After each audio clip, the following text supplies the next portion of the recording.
must be our goal and our guide. And all that we strive for as a human family, dignity and hope, progress and prosperity, depends on peace. But peace depends on us.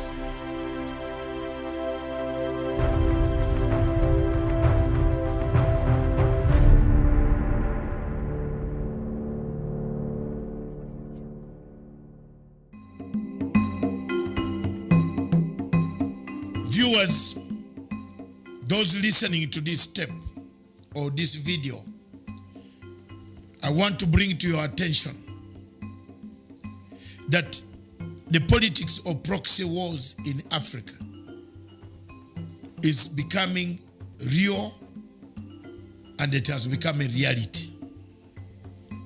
I want to bring to this the attention of the African states that time and time again we have fallen victims of proxy wars. We fight wars that are not ours. We fall in conflicts that are not supposed to be, don't help Africa, and they don't help our countries at all. The proxy war that is in East and Central and the Horn of Africa has been ignited, supported, equipped by France. It has been very real that the French government, quietly through its company called Total Oil, has been searching for resources around the triangle of East and Central Africa and the Great Lakes region and the Horn of Africa. The LAPSET was one of them, which could have been a landmark project for the people of France. They withdrew from it. The Tanga to Mwanza, they made it, they withdrew from it. The search for oil and resources through Total Oil has brought us the dangers of a proxy war in the region. It is therefore very prudent for people of the region to understand the dynamics that we are going through. For example, in Rwanda and the Burundi conflict, there is a proxy war. We are fighting a proxy country. It has brought us to a war between the two countries, between Uganda and Rwanda and Burundi. There is a proxy war in Congo who is sponsoring a resurgence of rebels that are fighting President Tshisekedi because he was not supported by countries that we know very well. This type of strategy has happened in North Africa. Libya has been used to rebels where each faction, even the government supported by United Nations, is being bombarded by a rebel called Khalifa Haftar, who is funded by countries that we know. The question of Somalia and the Kenyan maritime presents a challenge, a test case for Africa and East Africa to stand firm and denounce the actions of countries that bring proxy wars and proxy politics in our region. It is therefore my humble submission that for this conflict, for this to end, we must do enough publicity, advocacy around the area to tell and explain to the international community why this problem is going to create an imbalance in the peace in the region, and the regional peace will be affected. It is therefore my humble submission that as a Ugandan whose troops, brothers and sisters, mothers and fathers of other many millions Ugandans who are in Somalia, condemn any action by the Somali government to try to resolve issues that should have been resolved amicably as Africans within the African confines. I submit, therefore, that some of us will go a mile further to do now, from now onwards, to expose, to show the challenges of these countries that make us fight a proxy war in Africa. Thank you very much for listening. God bless you.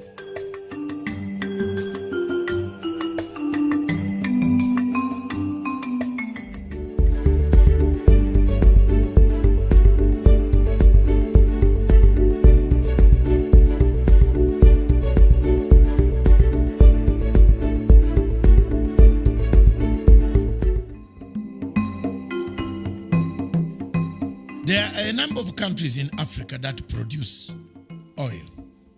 Kenya today became one of the member states of oil producing countries in Africa. It exported its first oil, where President Uhuru Kenyatta flagged off the oil that was got from Turkana in one of the northeastern parts of this country. But is oil a curse to Africa?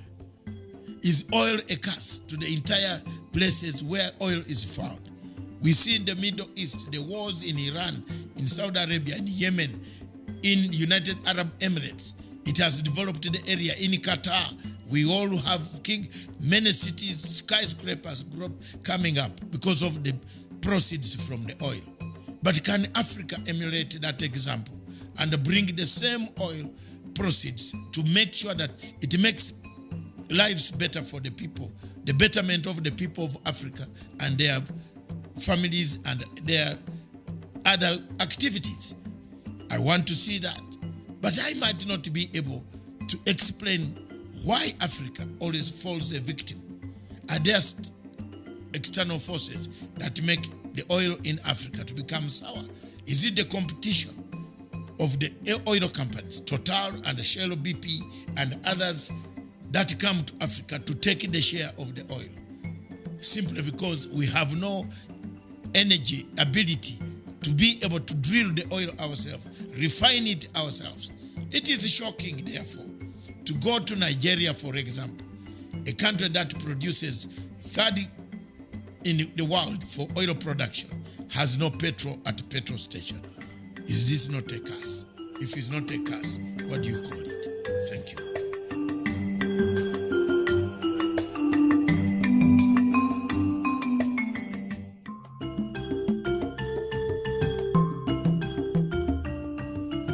The International Court of Justice is a court that was created to solve problems of disputes of any nature. But this court was created on the basis that times could change and the constitutionalism and the mandate could also change. The International Court of Justice has never changed. In this court, there is no chamber for appeal. There is no chamber for amicus curiae, for people to bring in their opinions in terms of individuals or organizations that are hurt in one way or the other, or good opinions that could shape the outcome of the findings or the cases filed there. This court, therefore, remains one of the most obnoxious, one of the most opaque institutions whose findings we don't know who decides and how the decisions are taken, how stakeholders are supposed to recourse to a remedy, where to get a remedy, we don't know. A court has no chambers, no lower chamber, no upper chamber for appeal. It has itself as a final court of jurisdiction around the world. Are the people of the world going to say, is Somalia and Kenya going into this court, seeing the obstacles that they will cause for the region? Those are the questions I ask. And I want my viewers and those listening to this tape to understand that Africa needs to solve the problem in an African way. There is no other way to solve the problem of Somalia and Kenya amicably than sitting on a table to have a discussion, find ways of resolving the conflict that has brought us to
Good evening, viewers. Welcome to Punchline Africa TV, broadcasting all the way from the Republic of Kenya in Nairobi, East Africa, simultaneously in London and in Berlin and in South Cameroon Broadcasting Corporation, our sister station, wherever we are in the satellite of the Republic of Germany.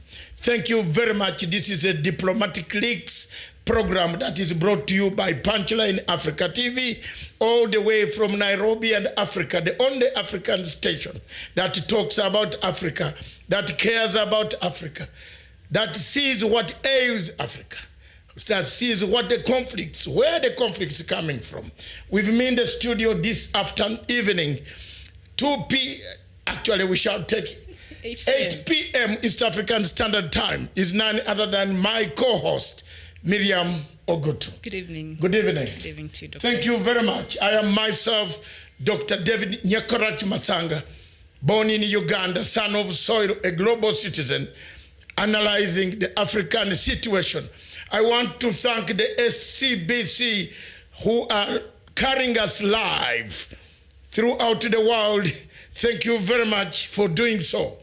This show today is a Diplomatic Leaks show. It's a show that looks at what is ailing Africa, what is killing Africa. Several conflicts in Africa have retarded our development. Africa is a continent endowed with plenty of everything, mineral resources, water, name it, good climate, good weather, good everything. Trees grow anytime, anywhere. Africa is endowed with resources, minerals. One of the minerals that causes more difficulties for Africa is none other than oil. Oil seems to have a curse. Oil seems to be one of the new curses that Africa has inherited from wherever it came from.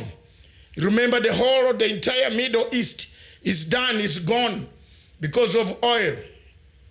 If you want to follow us on this program, Punchline on Facebook, on Twitter, on YouTube, on Instagram, and also on one of those local stations, Miriam, is called what? Zuku. Zuku. And if you have any Zuku of your programs, wherever you are in Africa, yes, indeed, just look at us, smile at us as we talk through. Today, our topic is a very serious topic. And let me allow Miriam to say it, what it is. All right, so today's Diplomatic Leaks topic is the trail of money, oil money, that disturbs peace in the east and horn of Africa. And in this case, we're going to have a special look at the dispute between Kenya and Somalia. What exactly is fueling this problem and this dispute between Kenya and Somalia, these two neighboring countries that have lived for a long time in peace and unity, but all of a sudden, now we are turning into something else that we don't even understand. So what really is behind this? What is happening between Kenya and Somalia? Thank you very much, viewers. That is exactly what we are going to say. That's what exactly we are doing this evening. The trail of money that disturbs peace in the horn, in the east and the horn of Africa, ranging all the way, and the entire Africa actually. We shall be looking at Nigeria. We shall be looking at Cameroon. Part of the problem why Cameroon people are being killed, slaughtered, nobody is talking about, it's because of oil. We shall be looking at Sudan, South Sudan. Look at the problem, Total Oil. We look at the companies that actually trade in this oil as a product. Are they the ones that cause us the problems that we have in Africa? Are these companies the ones creating us the chaos? Have African presidents sat down and seen what is going on with the oil companies that come to scramble for the oil in Africa and later on leave us a trail of blood? The United Nations Security Council, in 163 pages, condemned Mr. Farimajo, the president of Somalia, and his prime minister for squandering money. Condemned the countries that had violated the United Nations Security Council resolutions on arms embargo on Somalia. Condemned the supply of arms, money to Somalia, especially to the two gentlemen, Mr. Farimajo and Mr. Hassan Hari, and especially Hassan Hari, condemned them. The document is going to be given to you, be supplied to you, condemned him for money laundering, money activities, eating even the United Nations money, getting Turkey, Qatar, France, Norway, countries coming in too to destabilize this region. We as Africans, they must have a voice. My voice is that voice of Nkrumah, and I'm not going to keep quiet. My voice is the voice of Nyerere. When you see something going wrong in Africa, shout louder. Let the record be there. Somalia is becoming a satellite state in this region. Turkey supplied grenades, landmines. These landmines ended up, it is a report by the UN. The landmines ended up with Al-Shabaab. We don't know what they want to use them for. Somalia still has a problem. The leadership, not the Somali people. And I want this to be got very clearly. We are not condemning the Somali people. We are condemning the poor leadership of President Farimajo, Prime Minister Hassan Hari, a corrupt fellow, a man who has used money, who has mortgaged Somalia, who has mortgaged the oil in the Indian Ocean to Norway to create us a problem that we see between the sister countries of Kenya and Somalia. Mr. Hassan Hari lived in Kenya. Mr. Hassan Hari, we don't want to disclose what the police and the serious fraud department in United Kingdom are doing. But Mr. Hassan Hari, Somalia is watching this, must be disgraced about a prime minister of that nature. The entire conflict of Somalia and the Kenya dispute runs around Mr. Hassan Hari. Mr. Hassan Hari was paid £50 million and more money. He sold hot air to the Norwegian government and the British government, some members of the British government under the company called Soma Oil and Gas Holdings Limited. This Soma Oil and Gas Holding Limited is a very, very interesting company. It has 12 members on the board, all of them British, except Mr. Hassan Hari, a Norwegian national by naturalization, but a Somali by birth. Mr. Hassan Hari, having seen the trouble coming his way after selling hot air and violating the British rules, a contractor cannot go back to do the same job that he did a feasibility study. He broke the rules. He changed the company names, handed it to Lord Howard. As you know, Lord Howard was the then Minister of Internal Affairs of Britain. This matter was not conclusively investigated.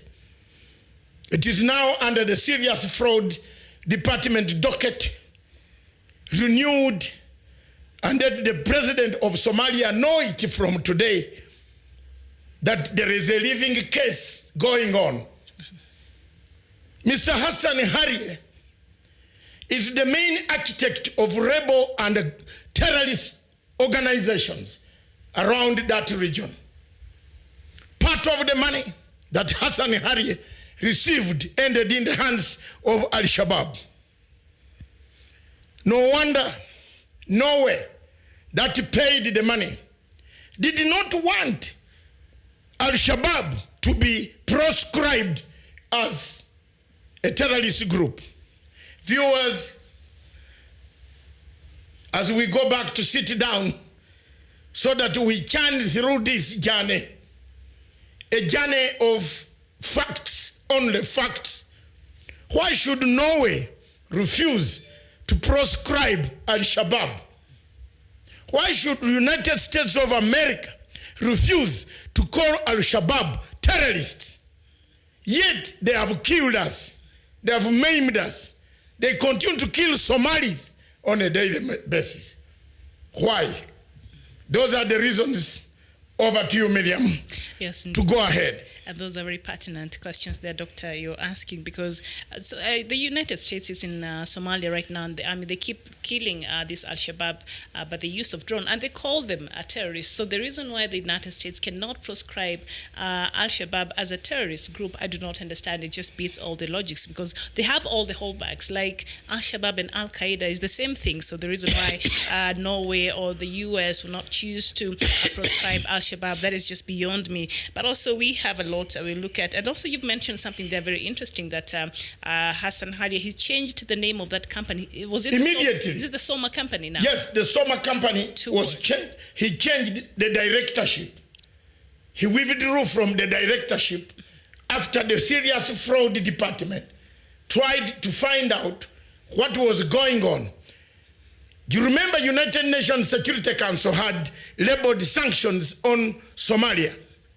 This gentleman broke sanctions. They paid money to a Somali company, which ended up in terrorist hands. And some of the terrorists are in Kenya and some other places who received this type of money. As the case develops and goes on, we want to find out who are the people behind Al-Shabaab. Who are the funders? Ugandan troops are in Somalia. They are my brothers. I have a right to cry for their protection. I have a right to talk about why they should be killed, yet they defend a country. Yet America cannot proscribe the killers as terrorists. All right, and we take a short break and then we come back and interrogate these matters. Yes, okay. It is becoming hot, interesting. We also want to look at America's foreign policy in Africa. Back in Cameroon, Paul Biya is slaughtering people. Back in Biafra, General Buhari is slaughtering the Igbo people. In Southeast, he has sent the army. Instead of sending the army to go and kill Boko Haram, he has sent the army to kill Al-Shabaab, the Igbo people of Onot, Port Harcourt, southeastern part of Nigeria is under blood. Bloodshed is flowing. Even today, I think there was some protest there in the city Lagos because Onitsha, they're protesting. The city of Onitsha has been reduced to dead bodies, being driven on trucks, tied younger men, tied on trucks, younger men shot at point blank. They are being buried in the graves. America is watching. In the DRC Congo, the ADF and others walk free. The French are watching because they hate Kagame and they hate President Museveni. I'm sure President Museveni is in a hotel here today. You better hear for yourself. The people who remove you are not even Ugandans. The master oil companies that are already causing problem in Uganda. I will show you the report of Uganda, which I have here, very interesting. How they are paying bribes, how they are doing the money trail of oil companies is going to destroy, bring a proxy war in this country, in these countries around the region. And for us, our role is, as journalists, investigative journalists, is to bring to the attention of the international community that there is something which is very wrong in Africa. Somalia presents a satellite state where the external powers, darker forces, Turkey, Qatar, Norway, France, Saudi Arabia, UAE, and others who want to experiment whether Africans can leave a war or not. Let's take a break. When we come back, we go now on the facts of the money trail. Thank you. Don't go away. Keep watching. This is the only station in Africa that says it, tells the truth, sticks to it, has facts. If you doubt us, read the United Nations Security Council report, 163 pages, which indicts Faramijo and Hassan Hari. They are no more. The whole report is there. They spent $500,000 bribing voters to remove the people they don't want while people are dying. We have an investigative report showing Somalis dying of hunger while the leadership is paying for voters to vote out some people. With the money that is... And that's the money that international community contributes. Is that a country? Is that a nation? Is that leadership? Viewers, fellow Africans, time has come for us to do a fatigue evaluation of Somalia. Is it worth dying for? Yes, it's worth dying for to pacify Somalia. I thank President Museveni for pacifying Somalia. I thank President Kenyatta. I thank President Nkurunziza of Burundi, despite the fact that he cannot move out of Burundi State House because of the same problems of the French intervention in Africa. He has tried to pacify Somalia. Somalia needs help. And the gentlemen and ladies and gentlemen, thank you for giving that help to Somalia. We should not give up. We should talk about it. We should give solutions. Perhaps we should also begin to try to engage exit strategies of how a country united by one religion, one culture, clans that talk. Why do they have a conflict? Perhaps there is something that is lacking. What is that? Maybe leadership. And that leadership, which is not visionary, cannot deliver Somalia out of the doldrums that it is in. Thank you.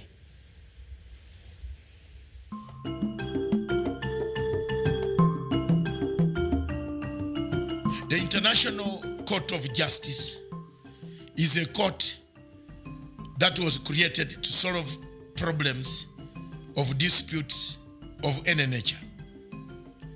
But this court was created on the basis that times could change and the constitutionalism and the mandate could also change. The International Court of Justice has never changed. In this court, there is no chamber for appeal. There is no chamber for amicus curiae, for people to bring in their opinions in terms of individuals or organizations that are hurt in one way or the other, or good opinions that could shape the outcome of the findings or the cases filed there. This court, therefore, remains one of the most obnoxious, one of the most opaque institutions whose findings we don't know who decides and how the decisions are taken, how stakeholders are supposed to recourse to a remedy, where to get a remedy, we don't know. The court has no chambers, no lower chamber, no upper chamber for appeal. It has itself as a final court of jurisdiction around the world. Are the people of the world going to say, is Somalia and Kenya going into this court, seeing the obstacles that they will cause for the region? Those are the questions I ask. And I want my viewers and those listening to this tape to understand that Africa needs to solve the problem in an African way. There is no other way to solve the problem of Somalia and Kenya amicably than sitting on a table to have a discussion, find ways of resolving the conflict that has brought us to not talking terms. But Somalia seems to be pushed by external darker forces to go and dismember the unity that we have in the Great Lakes region and the Horn of Africa. ICJ as a court is an institution that is very opaque, very dark in its sense of darkness, that you don't know how decisions are made. There is no counter checks and balances in the decision making. I therefore urge Somalia and Kenya not to attend this court. I urge Somalia and Kenya to avoid this court for the sake of peace in the Indian Ocean. I also have called upon the countries that are supporting Somalia to take this case to withdraw their support for the sake of security, because we have only one common enemy. The enemy are the terrorists killing the innocent Somalis who need our help to be liberated from these fighters who have come and gathered in the great once country, or the Pearl, one of the Pan-African countries in Africa. Thank you very much, viewers. That is my message to the world. Let's spread it. The International Court of Justice is opaque. It doesn't have appeal chamber. It doesn't have preparation chamber. It doesn't have any. Once the decision is made, the decision is final. Do we need that? We call that democratic. I leave it to you. Thank you.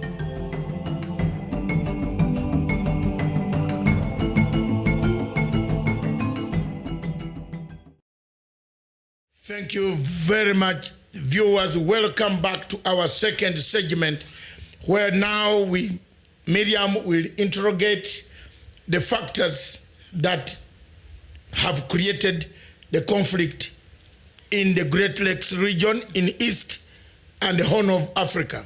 The money trail that disturbs the peace, that could disturb the peace of this region. The deterrent group of Africa says it will, and it will continue to stand by the two countries to bring about a dialogue.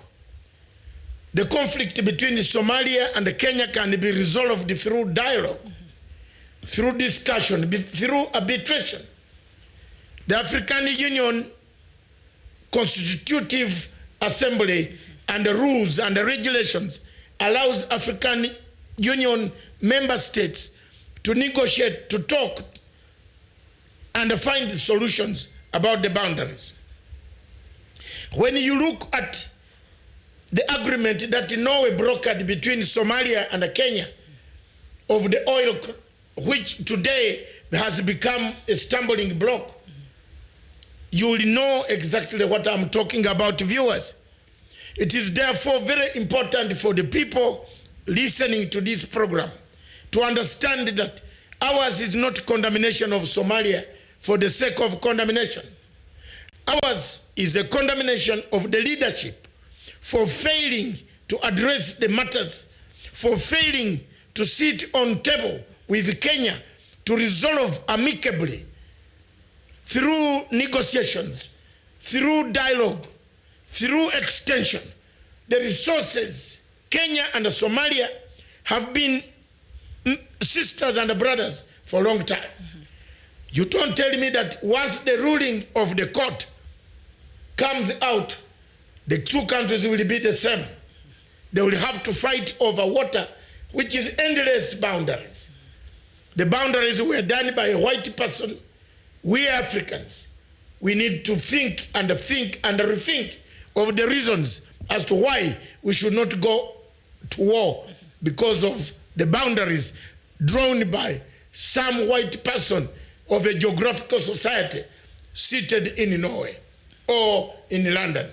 And something very important, Doctor, you've mentioned about dialogue, and I think Kenya has been pushing for this from the get-go, perhaps the last couple of years, and Kenya, through the Ministry of Foreign Affairs, has been pushing. We've seen the CS for Foreign Affairs, now Monica Juma, even saying earlier this year that, you know what, we're still here for the dialogue. If we can have dialogue with Somalia, that will be much better for the two countries, because going to court, that already have created a very sort of acrimonious situation between the two countries. But Somalia has stuck to its guns and has said, you know what, dialogue is not for Somalia. We continue the ICJ, road. So you've mentioned African Union. Should it continue pushing for Somalia and Kenya to have a dialogue over this matter, or when it comes to African Union, there's nothing much that can be done about it? First of all, it is very important that the president of Somalia is today in the hotel here in Nairobi. It is important for him to understand that to chest bump around Africa does not bring results. To have new friends who never helped you. Turkey is supplying Somalia with 18 sophisticated airplanes of Air Force. Turkey is training 1,000 Somalis secretly behind AMISOM. Who is funding these factions of training that is taking place in Ankara and several parts that I cannot name for reasons of security? Turkey supplied landmines to the government of Somalia. These landmines ended up that it was going to drill and break up roads, rocks to make roads. The mines are missing in Somalia. Where did they go? It's very serious when you look at the situation in Somalia, when you look at the key new partners, Qatar. Qatar has no drilling machine. The drilling machine of Qatar is France, Total Oil. Russia has come in to involve itself in the same conflict. If you look at, I am told that Radio Shabelle is listening to us live. Thank you very much in Somalia. Thank you, great job. They are listening, and it is transmitted live in Somalia right now. Thank you very much, viewers. The situation in Somalia, the conflict between Kenya and Somalia on disputed Indian Ocean imaginary oil blocks, was started by Hassan Harie. Hassan Harie wanted to block any investigations against him by the Serious Fraud Office of London. Hassan Harie wanted to block any investigation against him by the Norwegian government for having swindled plenty of money from the Norwegian government for other activities, which included terrorism. Because he was, I think, he was working for on behalf of the... We come slowly. You are going to have it. The trail of where the problem is. And President Faramijo might be a clean man if he is clean. But his prime minister has a problem. And he is the one I'm looking for. We are looking for him. We shall get him. You will not run away from us internationally. You will not. You are responsible. You took the money. That money sparked the conflict. That conflict is in the Indian Ocean. You want to cover up what you did before between you and the Norwegian government. So you sold imaginary oil blocks in the Indian Ocean that became hot air that had existed, but nobody was quarreling about them. At play, Miriam, take it from there. What are the countries at play? So at play, these are some of the countries from the West. That includes Norway, the United States, the UK, France, and Netherlands, and Italy, and of course the political divide in the Middle East, and that pits a group of companies led by Saudi Arabia and United Arab Emirates against those led by Qatar, jostling for an upper hand in Mogadishu. So it's just a cocktail of all. It's a cocktail of disaster. Countries, yes. These guys are carrying terrorism from Middle East, and they are delivering it on us near the borders of Kenya and near the borders of Uganda, and we are here. We can't keep quiet. The countries that are jostling for power in the Middle East are the following. One side has Saudi Arabia with United Arab Emirates. Very dangerous. They stand on one side. These are Sunni Muslims. Okay? Shiite Muslims supported by Iran, Qatar. Have you seen the Houthi rebels of Yemen? Look at that. We are coming. We go up to Syria. You can see the war in Syria touches Somalia and touches these two groupings. Saudi Arabia is against Al-Assad. They want to remove Al-Assad from power. Now what America has done, it jumped off. It left the Kurds to be slaughtered. Turkey is pretending to be servicing all the problems of Somalia. But the Turkish government is killing Kurds. As we speak now, bombs are landing on the Kurds who helped to wipe out ISIS. There you are. There you are. Any international scholar of my nature, I am not going to keep quiet on international relations of this nature. Look at that. As we speak now, the Kurds in Syria are being killed, maimed. America has run off. It has allowed Turkey in exchange for something else. And guess what it is? There's something in the United States. A man in Turkey wants to take to home whom the American government does not want. The clergy. Yes. He actually owns a TV station in Kenya. Do you know that? Don't worry, we are coming. Now, if you look at all these dynamics, the in and out is not Africa that wants to fight. There are people who bring the war to us. Given a man like the Prime Minister, Hassan Hari of Somalia, given that he's in leadership, what do you expect? Take another one. And also what is very interesting is that some 2/3 of the oil map during the early 1990s, before Somalia erupted into a civil war, the 2/3 of the oil map was warranted to U.S. firms, that is ConocoPhillips, Amoco, and Chevron. When you see this, and then of course that was disrupted after the war in Somalia, and you see the interests of the U.S. even reopening its embassy back in Somalia, is this telling, seeing that the U.S. is in the heart of all this mess that is happening? So the oil companies, namely British Petroleum, Royal Dutch Shell, Italy Eni, and Total of France are there for offshore evaluation. Look at the mess we are going in. And the people should know this. This is 1991. Some 2/3 of the oil map was awarded to U.S. firms. 2/3. ConocoPhillips, Amoco, and Chevron. Now, if you look at that, I told you here sometime that one day there is a man in Texas who owns those offshore.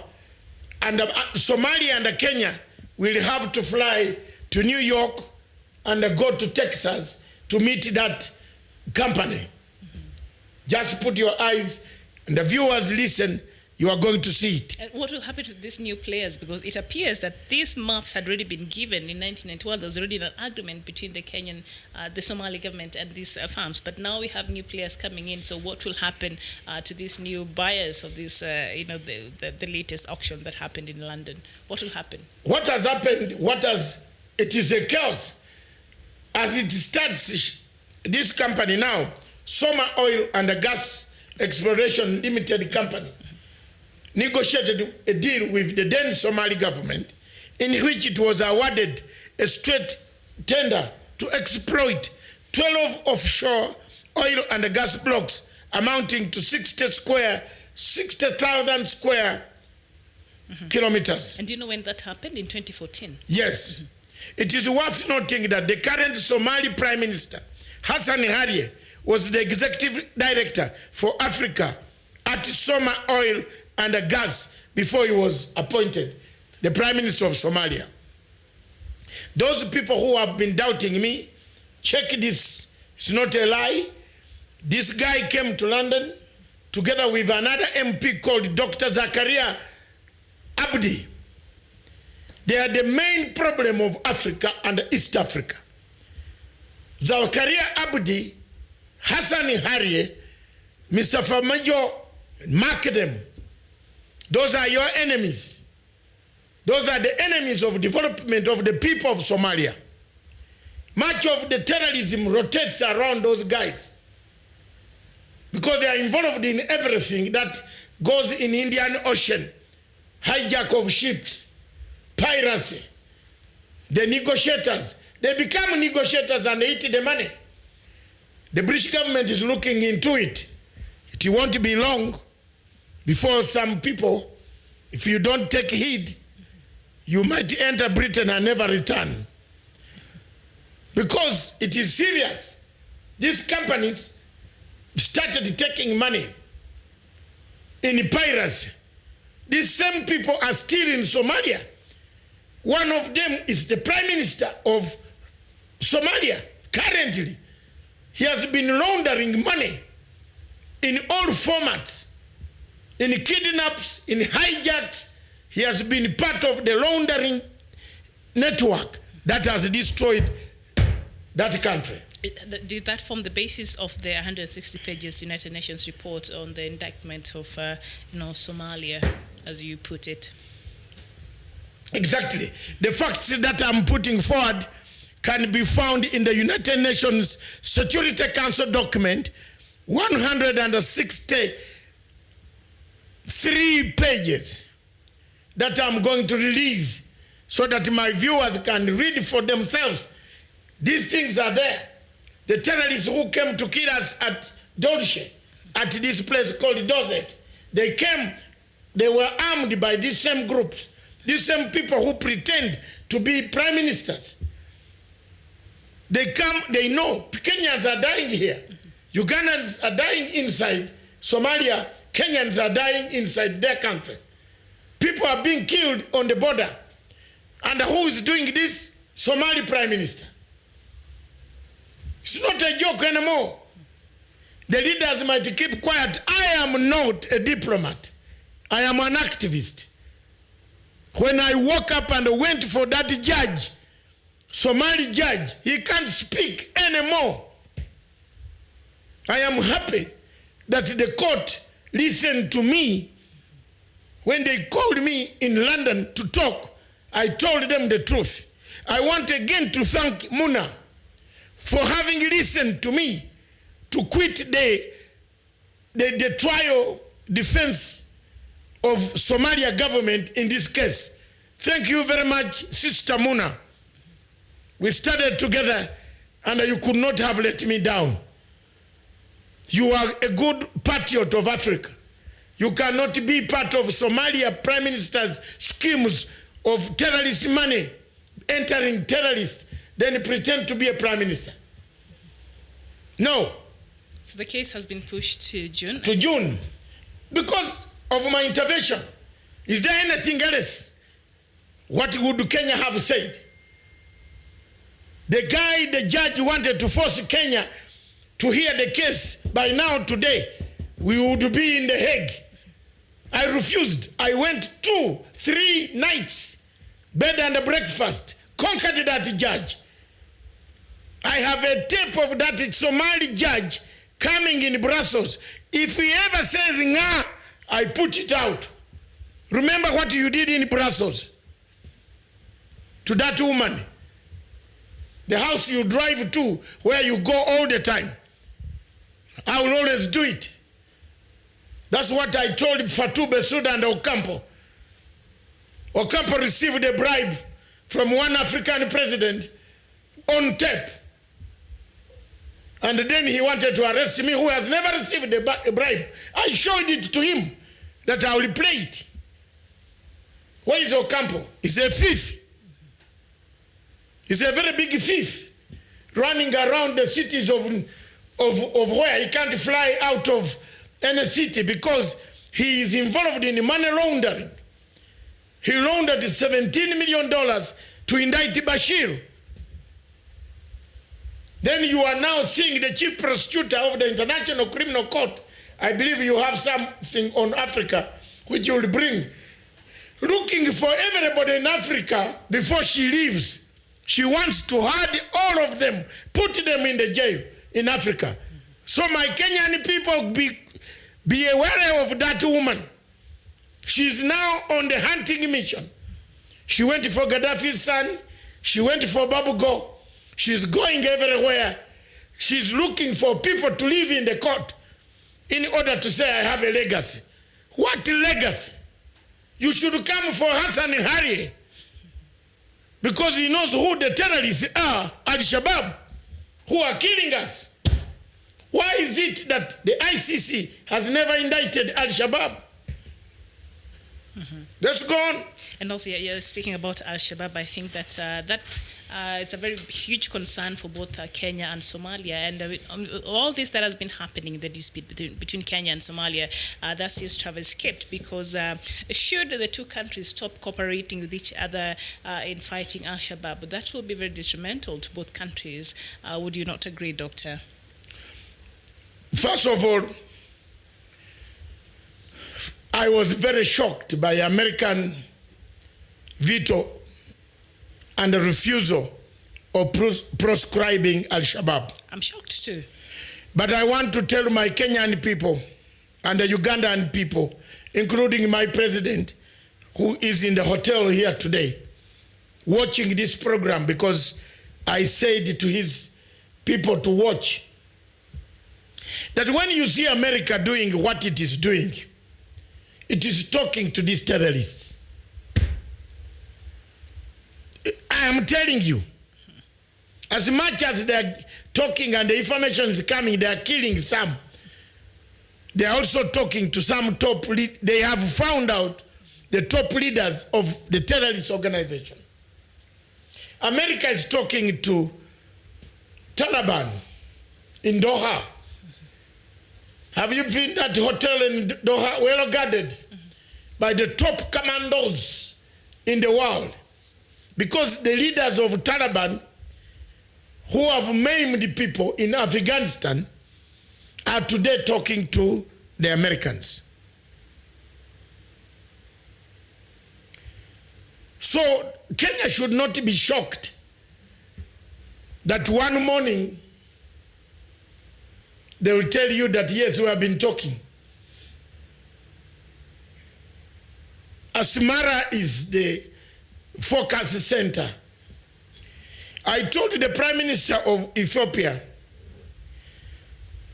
and you know, one thing with me is frankness. I want to tell you that frankness pays me. At the end, people say they remember that the words. I joked with him in the corridors of OU, when I said, Mr. Prime Minister, you rushed too much to shake the hands of Isaiah Afeki. You are going to have a problem in your own country. I'm vindicated today. I'm vindicated. Look at me. I'm vindicated. I've told the people. I told the truth. I told Dr. Abe that don't shake. The lady who was in the UN is my friend, the president of Ethiopia.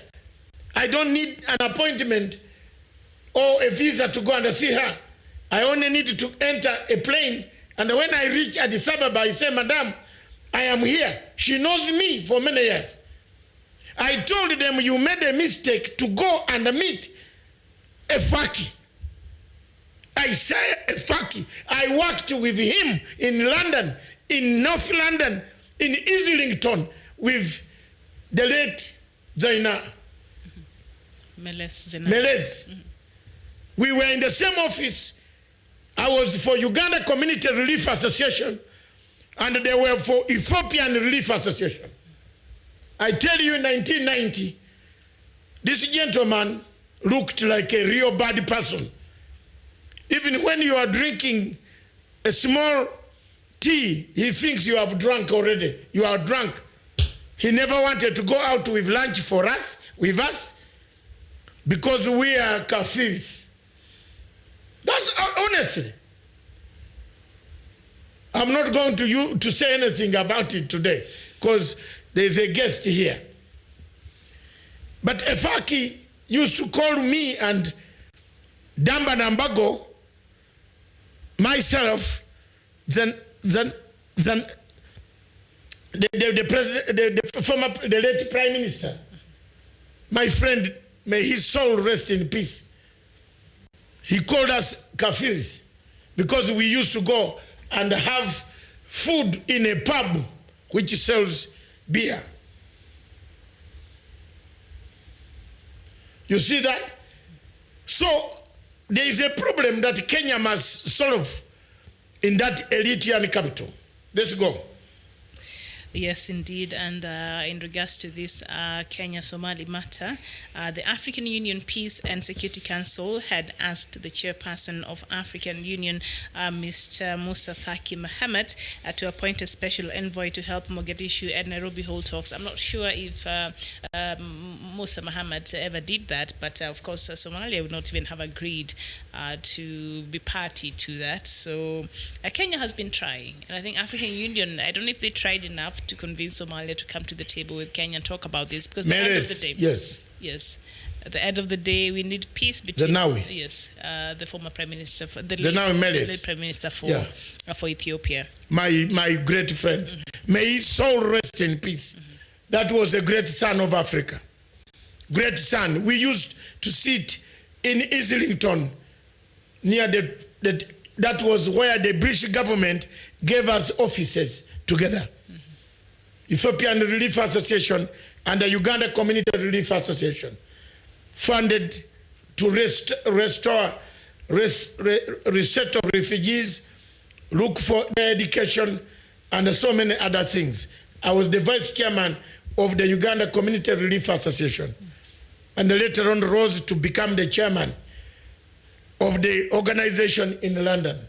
That's how I knew Isaias is a dangerous man. He doesn't like people. I warned Abe. I warned Dr. Abe that you have created a problem. You rushed too much to shake the hand there, because the guy will destabilize your country. Today Ethiopia is in it's not the Ethiopia that you used to go. You are seeing the troubles there. I was not wrong. Thank you very much. Let's move on. If you talk about African Union, Your Excellency is watching this. African Union is already captured. It's gone. Cry for it. In fact, bring big tears. Drop. African Union is gone. There is no African Union. There is a French Union. The chairperson of African Union has paymasters not in the African Union. The 4 reports that I made, intelligence reports that I gathered on African Union, are on my Pan-African Forum page. You can read them. How they played sex for work. Women had to give sex to be employed. That is not an African Union that we want. And just today we had women meeting in Nairobi. We want to give women space. The African Union want to kill women. They ask them for sex before they employ them. And they admitted, that man, Moussa Faki, admitted he had a chief of staff of Moussa is a French DSGE agent, paid money. I showed you the bank accounts where money comes from Paris, drops on his account. When I exposed him, he dismissed him. That African Union went and dismissed the Zimbabwean woman, because the Zimbabwean woman was questioning why France is creating proxy wars like I do. Mr. Moussa Faki sacked that woman. Is there African Union?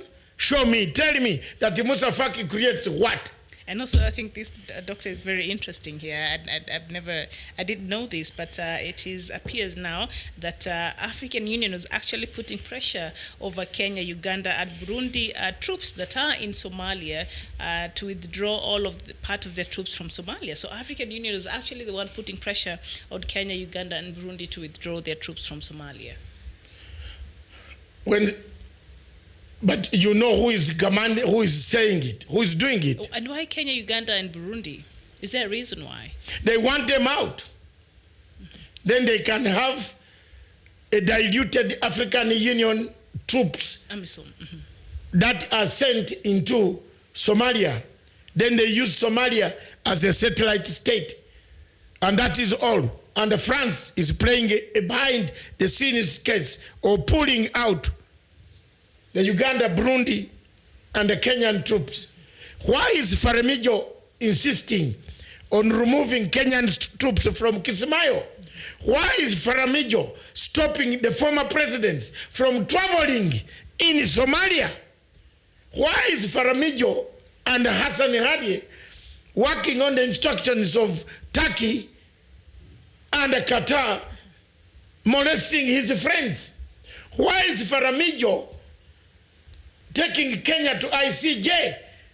Why is Faramijo taking liberty on us who are dying in his country to pacify his country? Why?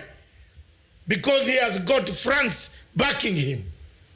He has got Turkey where he is getting money. He has got American Republicans behind Faramijo. Faramijo is an American Republican, very dangerous American Republican on African continent. He doesn't want to listen to anybody. He better listens to African Union. Rawlings, Mbeki, we are agreeing to meet. We don't want to tell you where we are meeting. But we have now so far collected 3 million signatures to remove that tall Chad man from Chad. He will go. He will not have a second term in that office. We want a Pan-African to be in that office. We want a Pan-African Secretary General, not a French-led Secretary General, not a puppet who sells secrets of presidents, who taps telephones of presidents, who has created an intelligence unit in Addis Ababa to tap our presidents every time they go there. Hello. We want a Pan-African who can help the people of Amazonia, the people of Cameroon, to have freedom, dignity, and liberty. We want a Pan-African chairperson who can negotiate the conflict of Biafra, to stop Biafra from cutting itself from anywhere and being killed. Biafrans today are dying, and we cannot keep on with a man from Chad who is being paid from an external source that everybody knows.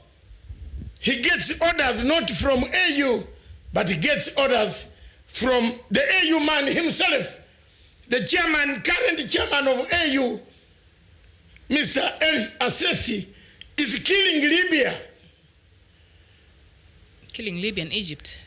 Egypt, yes. His own country. Egypt, UAE, and France are arming General Khalifa Haftar to kill Libyans.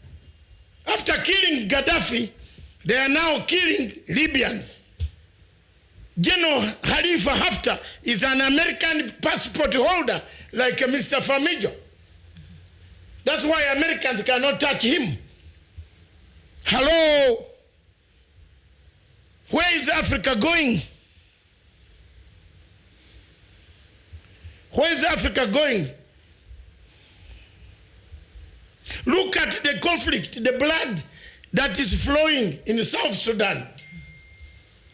Total Oil said, and I repeat, Total Oil said it has not found oil in South Sudan.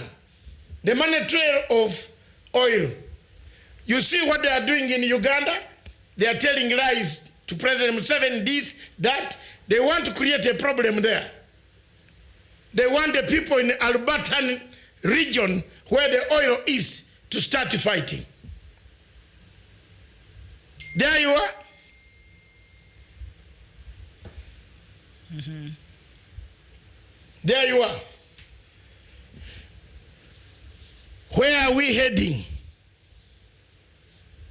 The money from oil is passing through these hands. The biggest obstacle of peace in the region is Hassan Harie, the Prime Minister of Somalia. If we can sit down and talk to him, if the law has not caught him sooner than later, which I believe one of these days he will be traveling to those European countries. So he might not come back. International law. Yes, let him be aware. Let be me. I don't mind. If the president is listening to the message, let him go home and ask him, what did you do? What did you do with piracy money? And it's interesting you brought about South Sudan because just yesterday, a civil society activist was calling on President Salva Kiir to continuously demand accountability for money allocated for the implementation of the pre-transitional arrangements. So far, the Kiir's government has given about $40 million. He's supposed to have released 100 million, but so far he has given 40 million since May.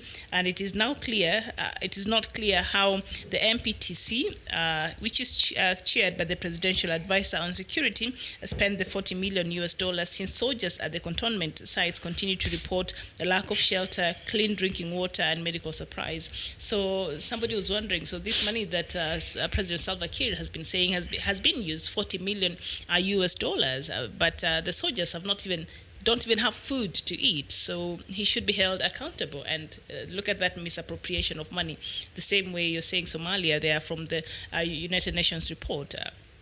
Indicted Somalia over the misappropriation of donor money that Somalia is being given by the donors out there, and they cannot account for it. So the same case here in South Sudan. So I'm not surprised. I'm very disappointed because today is the 12th of November.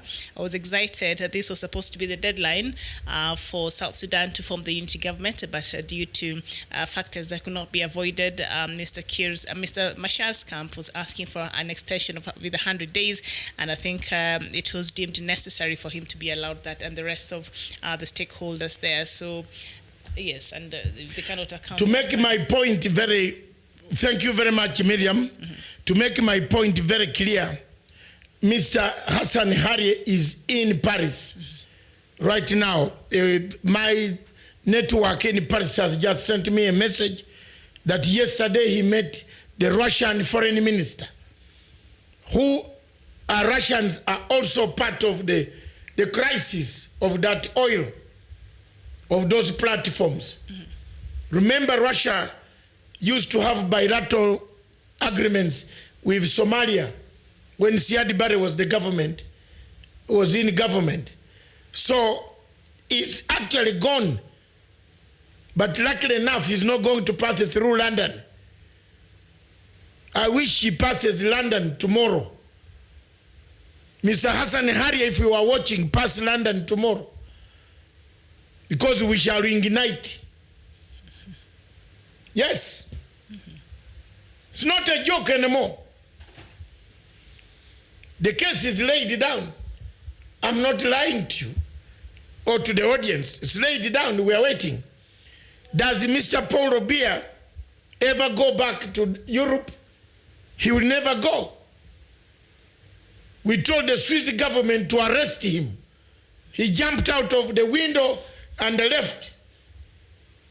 That's what we should do to dictators. And that's what we are going to do to them.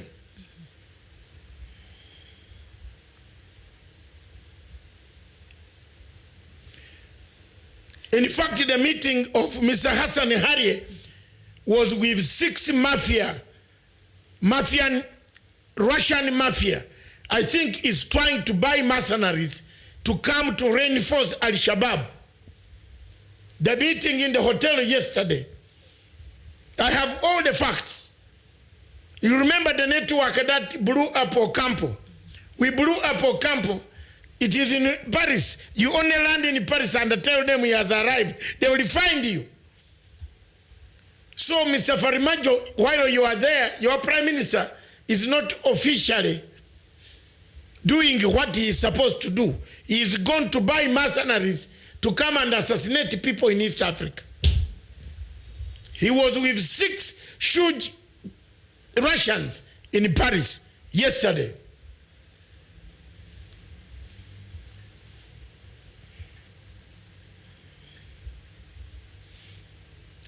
Right. Is it shocking you? I'm just trying to, yeah, that is breaking news to me. Yes, he is. He's in Russia, meeting in Russia. They met the Russian foreign minister yesterday. 6 men, well dressed, who are part of the mafia group. The same type that is disrupting peace in Libya. Egypt has bought them, hired them, put them on the side of Khalifa to kill. People are dying in Africa. We are watching. Then you tell me there is a AU. Hey, what? What with it? Moussa Faki? There is no AU. AU was sold to France a long time ago. It is just heads of state go there, maybe smell perfumes. But there is no AU management there. But something also very interesting, just to AU and France. I was reading something today. I didn't read it fully, but all the countries, majority of the countries in Africa that uses francs, that is tied to the currency of French, wants to denounce this currency. I don't know how that will affect France's relationship with these countries, their former colonies. I want to now announce breaking news that the Bolivian government has fallen. And the new leader, Mr. Morales has arrived in Mexico after fleeing Bolivia. Mm-hmm. Breaking news just coming in, diplomatic quarters. Yes. There you are. I think he resigned earlier. He resigned, and he is left. Oh, he's left. Okay. He's in Mexico. He said, hallelujah, may God help you. Thank you. Mm-hmm. We need more people to do that. Talker. Pressure. Talker. Mm-hmm. You see, have you seen how George Soros and Americans work? Mm-hmm. The Americans put a lot of pressure. You know, people who have not studied international relations play with Americans. Mm-hmm. Americans go and give Ugandans sanctions. My Ugandan people, 2,000 of them, you put them on sanctions. What have they done? What have they done? Why don't you put sanctions on people like Hassan Hari, who harbor terrorists? Ugandans are not harboring terrorists, and you are putting sanctions on them. What have they done? You put sanctions on Zimbabwe. A country struggling to get out of political, economic doldrums that were caused by targeted sanctions. And then you put sanctions on them. How are they supposed to get out of it? Change your policy, America. They tried that in Venezuela. They sent, yes. Did not. They tried before in Venezuela. Remember the former. In Venezuela, man, are strong people. Yeah. The army. But this one has refused. The army. It did not work. The army is behind Maduro. So you can, if you try it, you'll have a war there. A very big war where America could suffer injuries like a Vietnam. And they're also looking for oil. That is the main. Exactly. That is the main motivation. So, because Venezuela apparently has more oil deposits, more than Saudi Arabia. Whoever thinks we are talking lies here, what is making America fight Venezuela? It's oil. So what is difficult with us being beaten up down here near Indian Ocean? Tutapigwa. Hii wajamaa wabaya, tutapigwa. Wajamaa msikilize, nyenye wa Kenya, friends of mine, Your Excellency, tutapigwa. Hii watu wanakuja na wako na double standards. How they failed to put sanctions on Al-Shabaab up to today, I don't know. But I know. But I'm telling you, very soon, you'll hear that there was a meeting in Doha or Asmara. I will send my French boys to come down to Asmara tomorrow. Yes. Some news coming in is that Mombasa Hospital is on fire. I don't know the cause of fire, but we pray that no casualties are there. Thank you very much. God help us, raise us out of this quagmire. I hope they were having extinguishers, had liquid. Because most of extinguishers in Africa don't even work. Have no liquid. Yes. Did you know that? Yeah. When you go to town, you study from which building? Smaller one or the taller one? You don't want to tell me. Mohaji Abdi, thank you. You're saying Venezuela was giving oil to London mayor for free. Yeah, they had so much. And so the US wanted to have a hold of that and get a share of that. And I remember they staged a coup for their former president. Not this one, not who is there right now, that they tried also removing, but another one. I can't remember his name right now. So, but this time it failed, yeah. You see, Miriam, what is killing Africa today? We don't have people who speak like a Nyerere. Nyerere used to speak and threaten most of these regime changers. Obote, Jomo Kenyatta, Kwame Nkrumah, Samora Machel, Robert Mugabe. Look at them. Forget about Mandela for me. Because Mandela left Africa and left South Africa. He did one thing. He wanted a rainbow camp. By the time he went to the grave, the rainbow has fallen in several colors out. It was a mixture of fractures of rainbow. Yes. Okay? Added by a mafia man who came to power called Zuma, who was a French puppet, propelled to power by French. Later on, French turned on him, supported the wife at African Union to eliminate Amina Mohammed. Unaona international relations.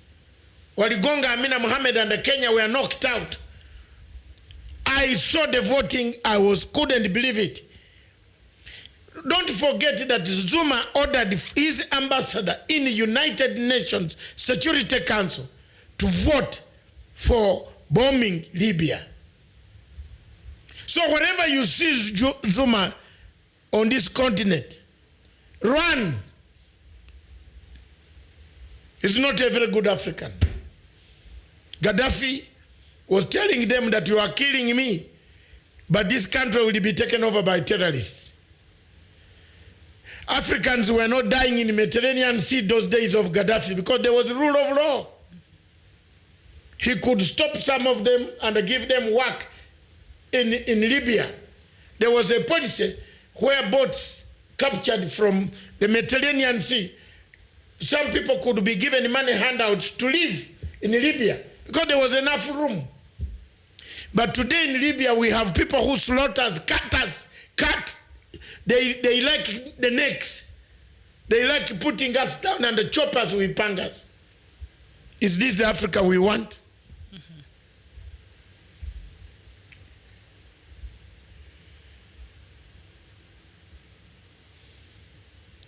Is it the Africa that you want?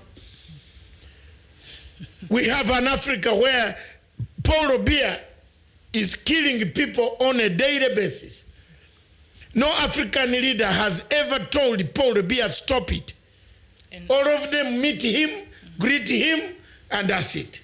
And you know what, Doctor, and I was just, maybe let me just share this news. And when I was reading this news and brought it here, I just had Biafra and Amazonia in mind. And in a very unusual move, the tiny West African nation of Gambia on Monday filed a lawsuit against Myanmar, accusing it of perpetrating a genocide on ethnic Rohingya Muslims. This has been a story that has been making news headlines across the world, which forced hundreds of thousands to flee the Asian nation. So Gambia, a country in Africa, has gone ahead to the International Court of Justice, the same court that Kenya and Somalia are right now. Well, Somalia to Kenya there. So Gambia... No, they are in the ICC. Gambia went to file this case on behalf of the Rohingya Muslims in Myanmar. Yes, because Gambia has a Muslim population. Yes. But also with that, and I have no problem. They cannot go and file a case in nearby Africa. Nigeria. That is what baffled me. Because the people in Cameroon, in Amazonia, are Christians. The Biafrans who are being slaughtered are Christians. So it's not human first. Yes. And then who advised them to go and bring that case? A Gambian lawyer friend of mine called Fao. Fao, I know him. And the Gambian prosecutor who is also a Muslim. Yeah, and of course, with the full support of the 57-member Organization for Islamic Cooperation. But why did they choose Gambia to go do that? Because the chief prosecutor is a Gambian. What in the world? And the man who filed the case used to be in the ICC. He's my friend. He was on with me. Because they're more powerful. In fact, he thanked me so much for exposing the ICC. Far, a lawyer. And I saw this week, someone is trying to take my president of Uganda. Your Excellency, I'm here, free. I'll help you. We shall conquer that bad take-out. Now we have America on this side, on it. Itaanguka. And Mohaj is adding there, and Bensouda. That's Bensouda, Fatou. The Suda is a Muslim. From the Gambia. You don't forget, from the Gambia. Fatou? Yeah, Fatou is a Muslim, a staunch Muslim. Fatou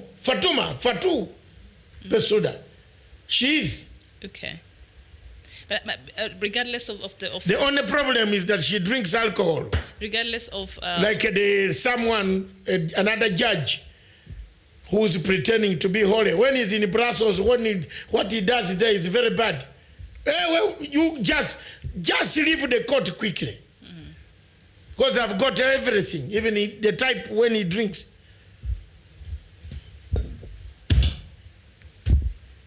Yeah. Fatou Bensouda is a staunch Muslim.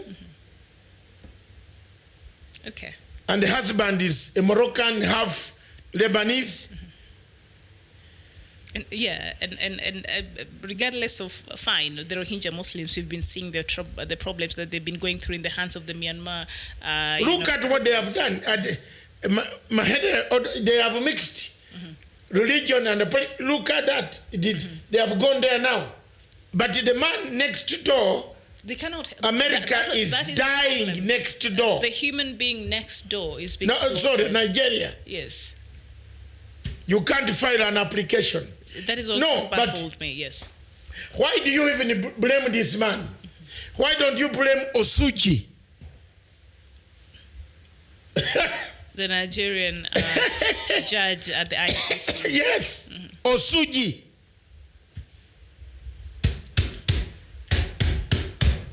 Osuji.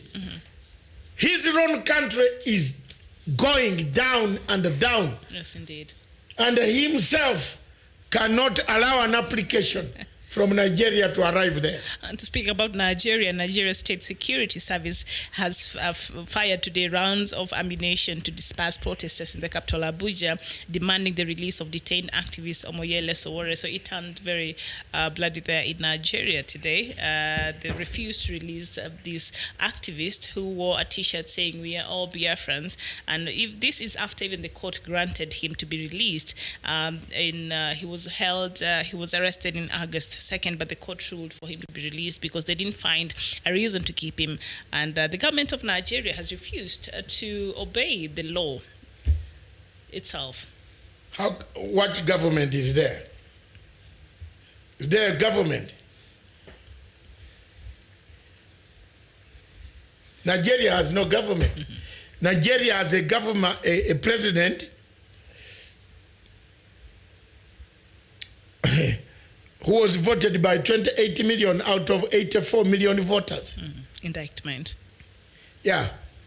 That's the tragedy of Africa and being African. And another African by the name Alpha Conde is bringing problems. Look at that. Next door to Gambia. He fired the security minister. Yes. He's even thinking. Then next to Conde, there is Guinea-Bissau. Another African man there fired the whole cabinet. Yes. Because they talk about term limit. I don't want to talk about term limit. Don't ask me about my country. I moved on. I'm not even asking. Please. I think we better not the guest. Yes. We don't want to insult guests in him when he's here.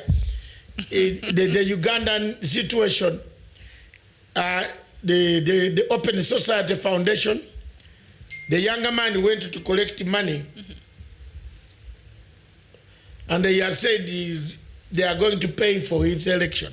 And America said there is no election in America, but there will be election in Uganda. Have you ever heard of that statement? So there you are. Ogebe Omot, thank you. My exams are still continuing. That's why I was not here during the day. I will not even be here during the day tomorrow because I'm still busy. But thank you so much for asking, and I'm fine. They're okay. Thank you. And Kangori, I saw this news today. TB Joshua, the celebrated Nigerian preacher, was in South Sudan to bless the national crisis again. What about the Pope, true man of God, has been? Yeah, so was it TB Joshua? Was it? I saw a photo of President Salva Kiir and the prophet Joshua. Is it in a plane? So I didn't know. Was he in South Sudan? But I know he wanted to pray for the peace in South Sudan. Some things are not to be bothered.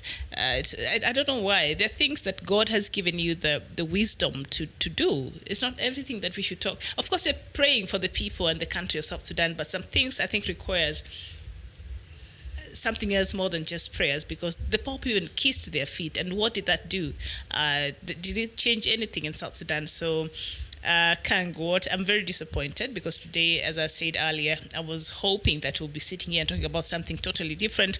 But as it has been 100 days of extension, so let's just see what this will bring to the people of South Sudan and the leadership of South Sudan. And hopefully they will not wait until the last minute for them to come out and tell us they need more extension of time because they're not able to do what they were supposed to be doing within the required time. Earlier on today, Osuji met the Attorney General of Gambia, Abubakar Marie Tababduo, in The Hague, where they discussed bilateral issues and how to strengthen international systems of international criminal justice. Hold on. The Gambia, is it Attorney a coincidence? And the Gambia has now filed the case at the... And then Osuji... On behalf of the... I used to to demonstrate with Mr. Osuji outside Nigerian embassy in London to release this Obasanjo who goes around everywhere. For Abacha to release Obasanjo. I did not know Osuji. Osuji is like a Moses Kuria. I used to go with Moses Kuria to ICC, but he never told me that he's the one who fixed Ruto. I was devastated. When he came up and said he brought witnesses to fix Ruto, I cried tears. That day, up to now, my body has never recovered from that shock. I want to thank everybody, Miriam, who has been listening. We come back next Tuesday with a new topic. But on Thursday, we have a new punch. Something called the punch. The punch. We punch, we shall look for a topic. Yes, we shall look for a nice topic. And as usual, we want to thank our partners in London and Berlin, the people of South Cameroon Broadcasting. We are partners, Pan-African station. Most of our content is found on that television worldwide. In fact, we are over 18 million viewers worldwide. Plus Zuku. Is it Zuku? You said Zuku. Zuku. Just flip through the channels. You see the South Cameroon Broadcasting Corporation. You will see us on Zuku in Kenya. Yes, through the South Cameroon Broadcasting Corporation. Yes, we are there, smiling.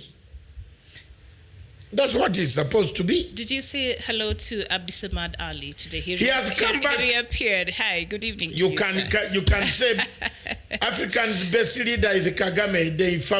And then for no. Abdisalam Ali, please don't spoil our day. The problem of Somalia is Hassan Ali. If the president can listen and talk to his prime minister to tone down meeting mafia in Paris, collecting more money from the Russian oligarchy. That's it. In fact, if you want to, you look at the accounts, one in Norway, by tomorrow I will know how much was banked. So don't worry.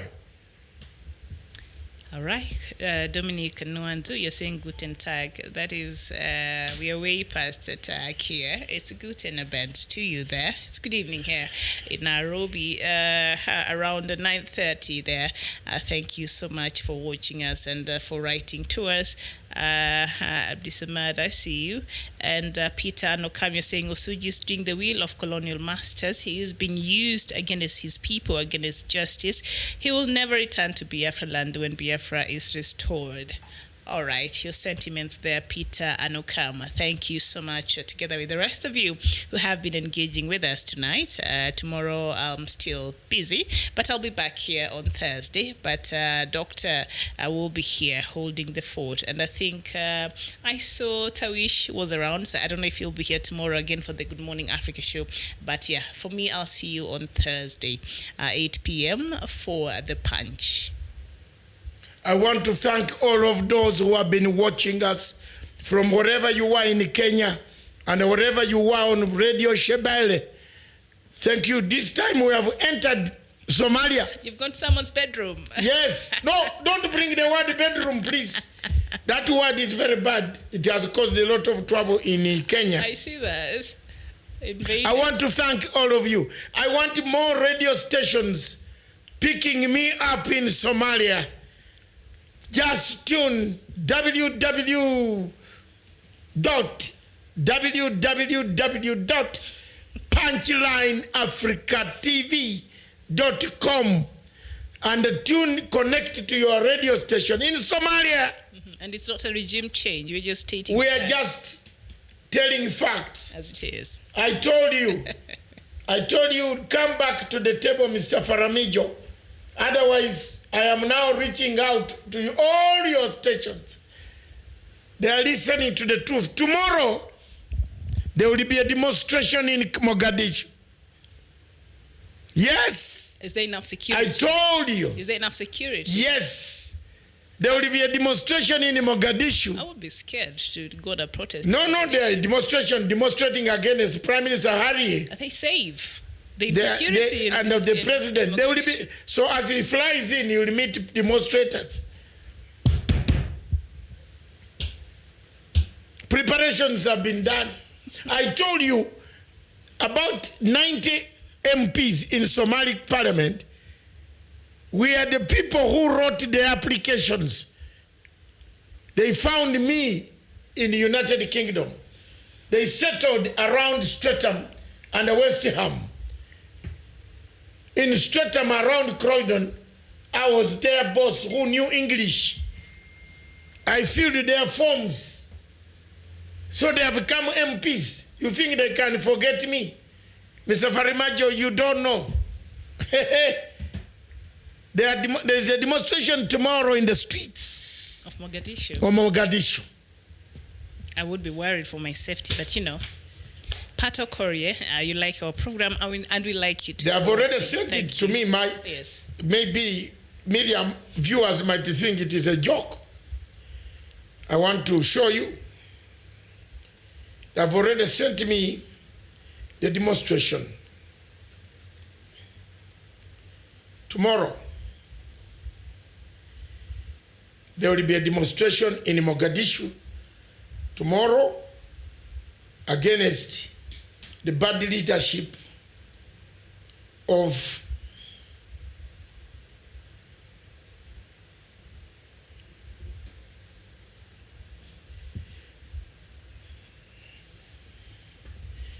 peaceful demonstration will be in against President Faramijo and his Prime Minister in Mogadishu. It's here.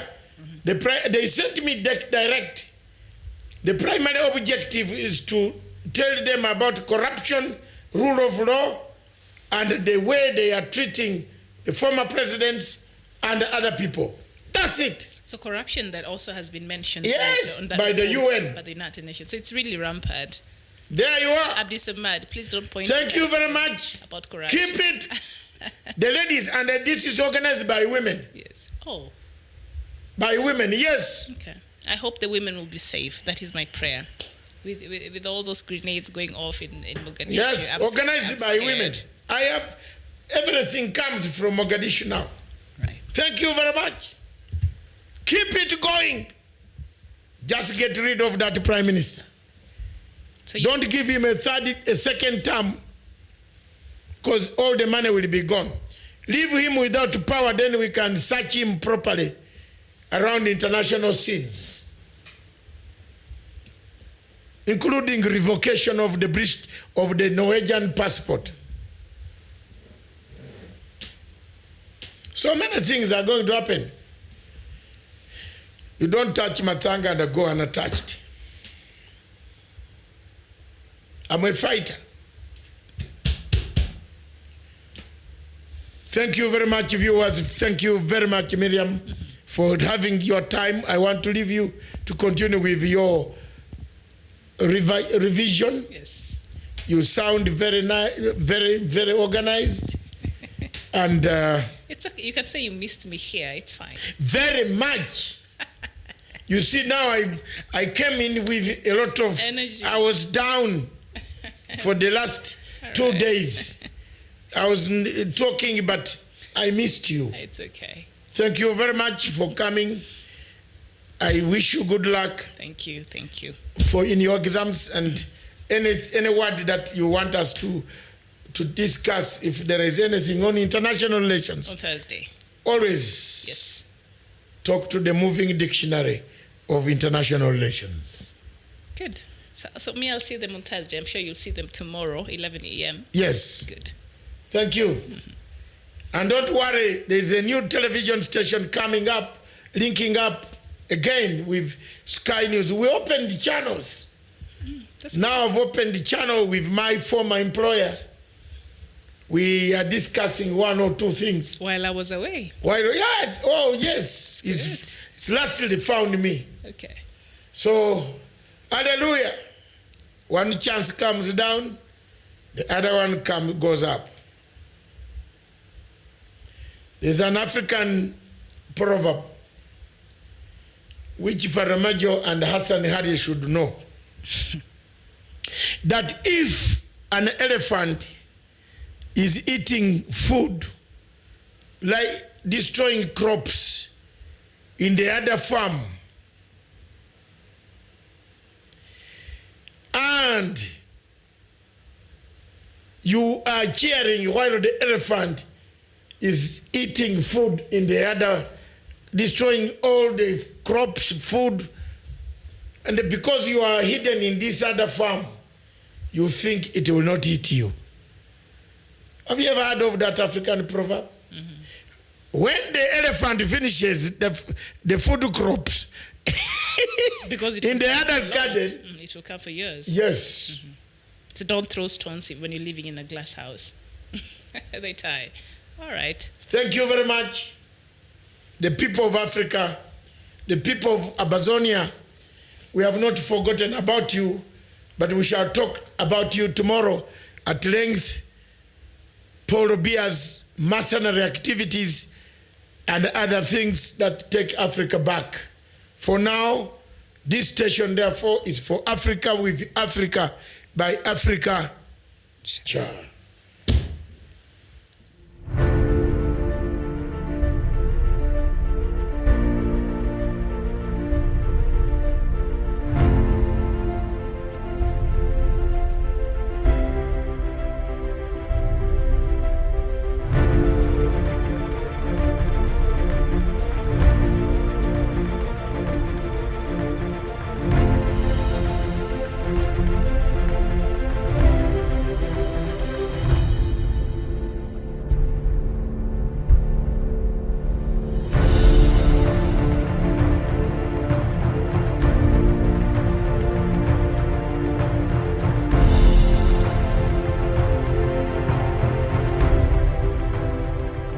Peace must be our goal and our guide.